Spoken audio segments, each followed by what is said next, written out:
Hello students.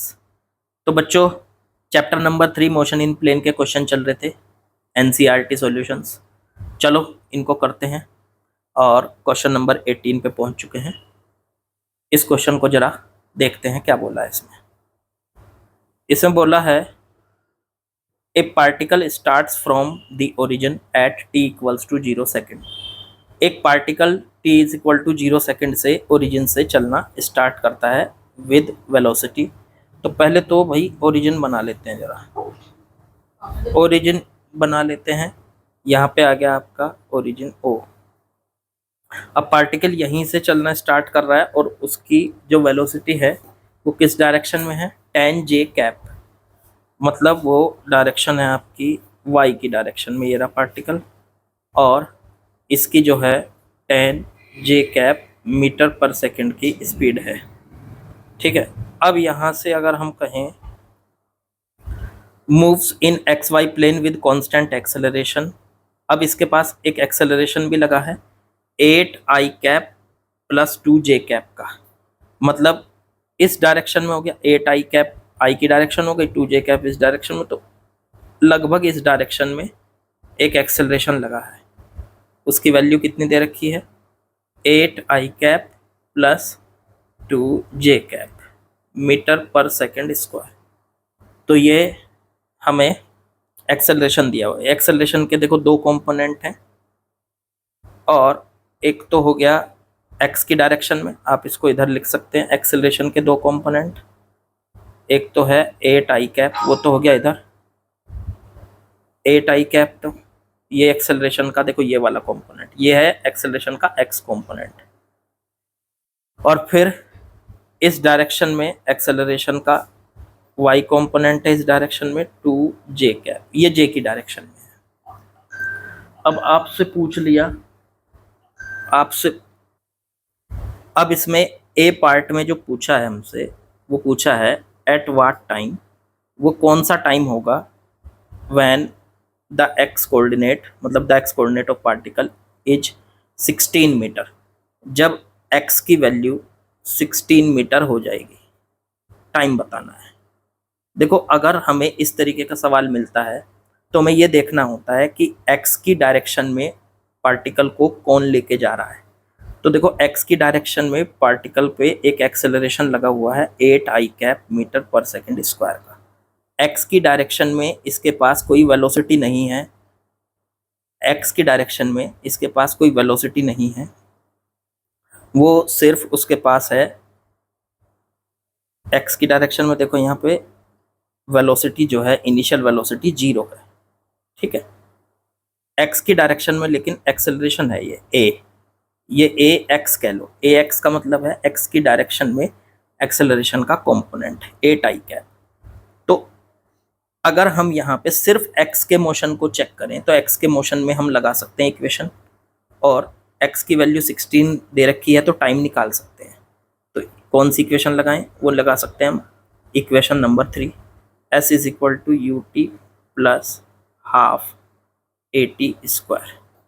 s तो हो गया हमारा x की डायरेक्शन में, उसका डिस्प्लेसमेंट कितना दिया हुआ, x दिया हुआ है, ये इसको रख दो यहाँ 16। u कितना है 0 प्लस हाफ a की वैल्यू हो गई 8 इंटू में t स्क्वायर, t की वैल्यू हमें कैलकुलेट करनी है। इससे इसको काटो 4, ये इसके बटे में गया, t square is equal to 16/4, ये इससे काट लो तो 4 आ गया। टी स्क्वायर की वैल्यू 4 आ गई, तो टी की वैल्यू अंडर रूट में 4 माने 2 सेकेंड आ गई। इसका मतलब ए पार्ट का आंसर हो गया 2 सेकेंड। 2 सेकेंड के बाद पार्टिकल का जो एक्स कोऑर्डिनेट होगा वो 16 मीटर होगा। 2 सेकेंड के बाद पार्टिकल का एक्स कोऑर्डिनेट 16 मीटर हो जाएगा।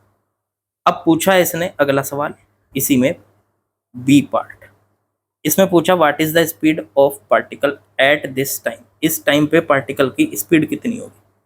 तो इस टाइम पे पार्टिकल की जो स्पीड होगी, खुद सोच के देखो इस टाइम पे पार्टिकल की स्पीड क्या होगी। तो भाई जब वो यहाँ पहुँचेगा तो इस टाइम पे उसकी पार्टिकल की स्पीड में दो कंपोनेंट होंगे। एक तो होगा वी एक्स, एक्स कंपोनेंट, और वो कैसे निकलेगा, वो निकलेगा v is equal to u plus a t से, तो v x is equal to u x plus a x into t. तो हम क्या करने जा रहे हैं, इसके दो कंपोनेंट हैं वी एक्स और वी वाई। तो पहले वी एक्स निकालेंगे, यू एक्स तो ज़ीरो है, एक्स की डायरेक्शन में पहला जो उसका मतलब उसकी जो इनिशियल स्पीड है वो ज़ीरो है। ए एक्स दे रखा है 8 इंटू टाइम दे दिया इसने 2 सेकेंड, तो ये हो गई 16 मीटर पर सेकेंड। इसका मतलब वेलोसिटी जो है उसका एक्स कंपोनेंट 16 मीटर पर सेकेंड है। अब वाई की डायरेक्शन में अगर निकालोगे वी वाई, तो वी वाई है आपका u y plus a y into t. इसमें सिर्फ वाई वाली वैल्यूज रखेंगे। वी वाई 2 सेकेंड के बाद उसकी जो वाई कंपोनेंट होगा। अब यू वाई कितना है आपका, अगर यू वाई चेक करोगे तो यू वाई है आपका इनिशियल स्पीड जो दे रखी है वाई की डायरेक्शन में वो दे रखी है 10, तो 10 दे रखी है, 10 रख लो, प्लस ए वाई हो गया, ये देखो ये दे रखा है 2 जे कैप मतलब 2 और इनटू में टाइम भी 2। तो इसको सॉल्व करके आ गया 10 प्लस 4 माने ये आ गया 14 मीटर पर सेकेंड। इसका मतलब हमारे पास वेलोसिटी के दो कंपोनेंट हो गए। एक्स की डायरेक्शन में कंपोनेंट हो गया 16 मीटर पर सेकेंड, ये तो है वी एक्स 2 सेकेंड के बाद, और वाई की डायरेक्शन में कंपोनेंट हो गया वी वाई, वो है 14 मीटर पर सेकेंड, ये हो गया आपका वी वाई। दोनों को ऐड कर दो, दोनों को ऐड कर दो, तो ये आ गया हमारा इसका नेट वेलोसिटी v। तो v वेलोसिटी के दो कंपोनेंट है 2 सेकंड के बाद at time t is equal to 2 second. तो वेलोसिटी v आ गई, इसके दो कंपोनेंट 16 i कैप और प्लस 14 j कैप, ये आ गई इसकी वेलोसिटी। यही हमारा आंसर है। लेकिन अब इसमें हमें एक बात ध्यान देनी है, इसका हमें मैग्नीट्यूड निकालना है। तो 16 का स्क्वायर प्लस 14 का स्क्वायर और पूरे का अंडर रूट। इसको चेक कर लेते हैं कितना बन रहा है। अब इसमें अगर इसका यहाँ पे स्क्वायर करें, 16 का स्क्वायर 256 और 14 का स्क्वायर 196। इसको चेक करें ये कितना बैठ रहा है, ये हो गया आपका 452। अब 452 का अंडर रूट कर लिया जाए जरा। 452 का अंडर रूट अगर करें तो अंडर रूट 452 21.26 के अराउंड इसका आंसर आ रहा है बच्चों, 21.26 के अराउंड मीटर पर सेकेंड। 2 सेकेंड के बाद उसकी वेलोसिटी जो होगी उसमें दो कंपोनेंट होंगे और दोनों कंपोनेंट हमने निकाल के और इसको कर लिया है। आई थिंक आप लोगों को बढ़िया से समझ में आ गया होगा बच्चों। चलिए कल मिलते हैं। लाइक शेयर सब्सक्राइब कमेंट बाकी कल करते हैं।